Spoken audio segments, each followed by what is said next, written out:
The city of Everdale never slept.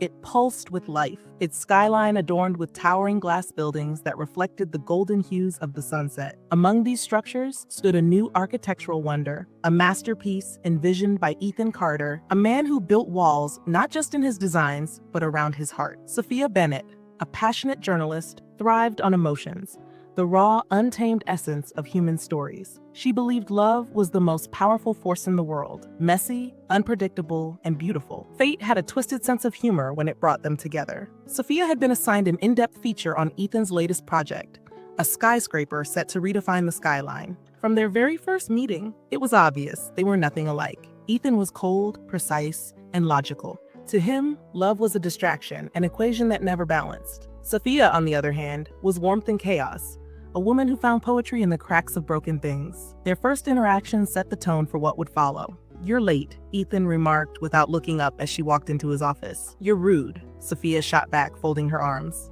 His lips twitched, almost a smile, but he quickly masked it. "This is a professional interview, not a debate. Then stop acting like a machine, and maybe I'll write something people actually want to read." And just like that, the battle lines were drawn. The more time Sophia spent with Ethan, the more she saw through his carefully built walls. He wasn't just cold, he was guarded. His heart was a vault, locked after years of pain. One evening, as they walked through the nearly finished skyscraper, she asked, "Why do you design buildings so grand but live like you don't exist?" Ethan hesitated, his fingers trailing along the steel railing. "Because buildings don't break your heart." Something in his voice made Sophia's chest tighten. "What happened to you, Ethan?" she whispered. For the first time, the mask cracked. "I loved someone once. She left. People always leave." Sophia wanted to tell him that not everyone did, that some people fought, stayed, and loved even when it wasn't easy. But she saw the way his fists clenched, the way his jaw tightened, and she knew he wasn't ready to hear that yet. Somewhere along the way, their late-night conversations turned softer. Their arguments became teasing, their silences comfortable. Sophia found herself craving his presence, the way he made her feel. And against all logic, Ethan found himself waiting for her texts, for the laughter that melted the numbness in his chest. Their connection grew like a slow-burning flame, steady, undeniable, impossible to ignore. One night, during a 2 a.m. phone call, she asked, "Tell me something real." Ethan hesitated.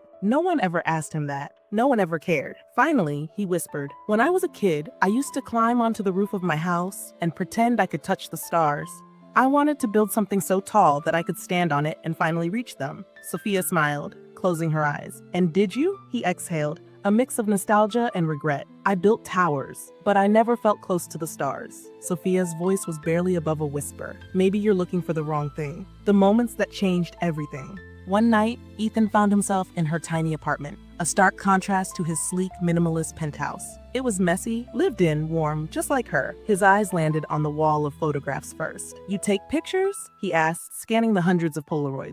They weren't staged. They weren't perfect. They were real. Children laughing, old couples holding hands, strangers lost in thought. "Memories are all we have," she said, watching him. "I like capturing the moments people forget to notice." Ethan touched one, a photo of an elderly couple on a park bench, lost in conversation. "Do you believe in that? A love that lasts?" Without hesitation, she nodded. "With the right person? Absolutely." She looked at him then, really looked. Did he even believe love was possible? Did he know he was the only person she wanted to prove it to? But she didn't say it. Not yet. One weekend during a work trip, they got stranded at a small train station due to an unexpected storm. As the rain tapped against the roof, Sophia admitted, "I don't mind getting stuck here. Sometimes I wish life would just slow down." For once, Ethan agreed. The city never stops. It never lets you breathe. She turned to him, her gaze searching. "What would you do if you weren't building things? If no one expected anything from you?" He was quiet for a long moment. "I'd go somewhere quiet, somewhere no one knows my name, and I just exist."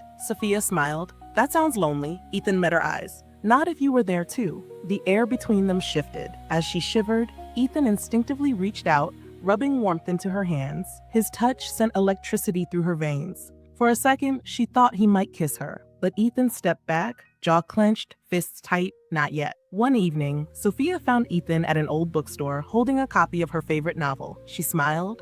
"Never thought I'd see the great Ethan Carter with a love story in his hands." His eyes softened, but then he took a step back. "I can't be what you want me to be, Sophia," he admitted. "I don't know how to love without fearing the end." Her chest ached. "Love isn't about guarantees, Ethan. It's about choosing someone, despite the uncertainty." But he shook his head.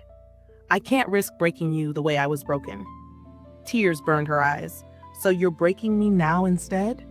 And just like that, he lost her. Days turned to weeks. Sophia tried to move on. Then came Daniel Whitmore, a writer who admired her. He was kind, save everything Ethan wasn't. When he asked her out, she said yes, hoping she could outrun the ache in her chest. But the truth had a way of catching up. Ethan saw them together, the way Daniel held her hand, the way Sophia laughed, but not the way she used to. And that was when he knew. He had pushed away the only person who had ever made him feel alive, and he was losing her. That night, as rain poured over Everdale, Sophia stood at the old bridge where they had once shared their deepest fears. She didn't expect him to come, but he did, soaked, breathless, afraid, but not of love.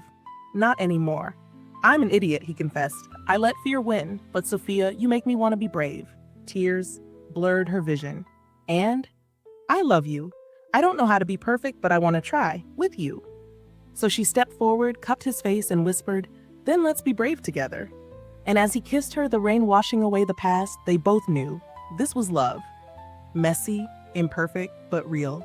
Years later, they stood hand in hand, staring at the house they built together. A home. Because love wasn't about guarantees. It was about choosing someone every single day.